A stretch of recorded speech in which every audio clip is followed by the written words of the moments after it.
10 நிமிஷத்தில் செய்யக்கூடிய பீட்ரூட் சட்னி எப்படி செய்யணும்னு பார்க்கலாங்களா? ஒரு கடாயில் 2 டேபிள் ஸ்பூன் ஆயில் ஊற்றிக்கோங்க. 1 டேபிள் ஸ்பூன் கடலைப்பருப்பு, 1 டேபிள் ஸ்பூன் உளுந்து பருப்பு போட்டு நல்லா ரோஸ்ட் பண்ணுங்கள். நல்லா மணம் வரணும். அந்தளவுக்கு நல்லா ரோஸ்ட் ஆனதுக்கப்புறம் உங்களுக்கு காரத்துக்கு ஏற்ற மாதிரி green chilli and red chilli போட்டுக்கோங்க. நான் 2 க்ரீன் சில்லி 3 ரெட் சில்லி போட்டிருக்கேன் என் குழந்தைக்காக. அதுக்கப்புறம் பூண்டு ஒரு 3 பல்லு போட்டிருக்கேன். இஞ்சி ஒரு சின்ன கட்டை விரல் சைஸ் போட்டிருக்கேன்.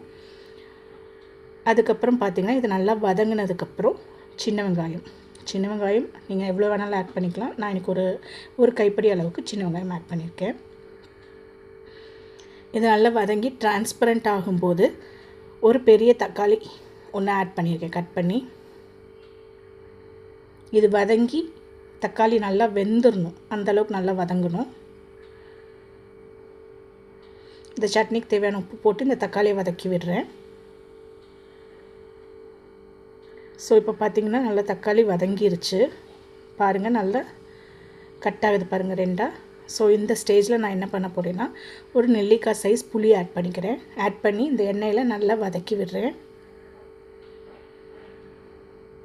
ஏன் எல்லாமே எண்ணெயில் வதக்குறேன் அப்படின்னா இது கெட்டு போகாமல் இருக்கிறதுக்காக நம்ம எல்லாமே வதக்கி ஆட் பண்ணிக்கிறோம்.